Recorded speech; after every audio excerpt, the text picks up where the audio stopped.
सोचिए अगर आपके सामने गहरा समंदर हो, पीछे एक जालिम बादशाह का लश्कर खड़ा हो, औरतें बच्चों को सीने से लगाए रो रही हूँ, उसी लम्हे कोई रास्ता नजर न आए। तब हजरत मूसा अलैहिस्सलाम ने आसमान की तरफ देखा और यकीन से फरमाया, हरगिज नहीं, मेरा रब मेरे साथ है। और फिर समंदर ने वो मंजर देखा जिसे क़यामत तक इंसान याद रखेगा।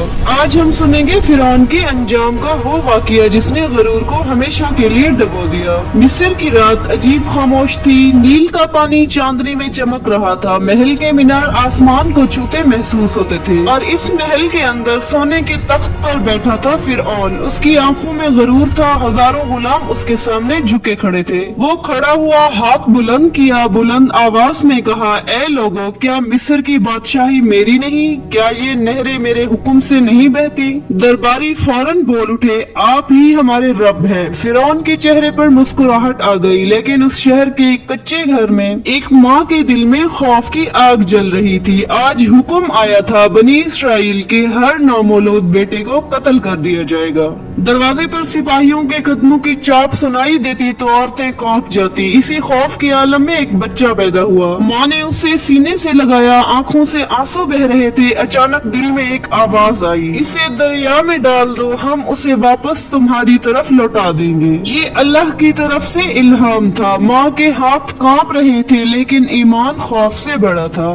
उसने बच्चे को एक छोटे संदूक में रखा, नील के पानी के हवाले कर दिया। संदूक लहरों पर तैरने लगा। इधर महल में फिरौन की बीवी आसिया खिड़की से दरिया को देख रही थी। अचानक सिपाही दौड़ते हुए आए। मलका आलिया, दरिया में एक संदूक है। संदूक खोला गया, अंदर एक मासूम सा बच्चा मुस्कुरा रहा था। आसिया का दिल पिघल गया। वो बोली, ये हमारे लिए आंखों की ठंडक होगा, उसे कत्ल ना करो। फिरौन ने एक लम्हा सोचा और फिर हाथ हिला दिया, ठीक है, इसे पाल लो। इसे क्या खबर थी, जिसे वो अपनी मेहरबानी समझ रहा है वही उसकी बर्बादी का आगाज है। साल गुजरते गए, बच्चा जवान हो गया। मूसा, शाही लिबास, महल की तालीम, लेकिन दिल में अजीब सी बेचैनी थी। एक दिन शहर में उसने एक इसराइली को जुल्म सहते देखा। गुस्से में उसने मुक्का मारा और मिस्री मर गया। मूसा घबरा गए। उन्होंने फौरन कहा, ये तो शैतान का काम है। अगले दिन खबर फैल गई। फिरौन को मालूम हुआ, उसे गिरफ्तार करो। मूसा को शहर छोड़ना पड़ा। वो सहरा की तरफ निकल गए, तन्हा बेघर लेकिन अल्लाह के सहारे। सहरा की गर्मी, प्यास, तन्हाई, मगर यही तन्हाई उन्हें नबूवत तक ले जाने वाली थी।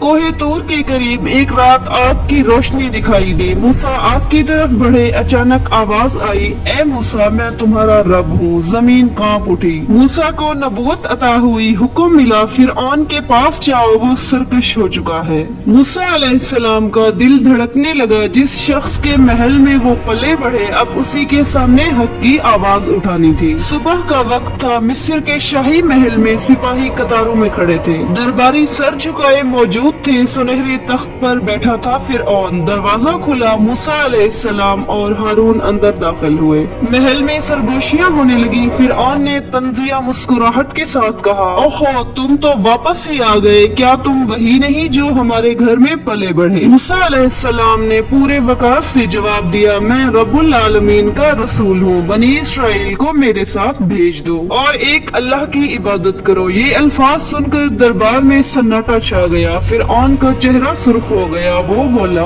अगर तुम सच्चे हो तो कोई निशानी पेश करो। मूसा अलैहिस्सलाम ने अल्लाह के हुक्म से अपना असा जमीन पर डाला। अचानक वो एक अजीम सांप बन गया। दरबारी पीछे हट गए। खौफ फैल गया। फिर मूसा अलैहिस्सलाम ने अपना हाथ बगल में रखा और निकाला। वो चमक रहा था जैसे नूर की किरण हो।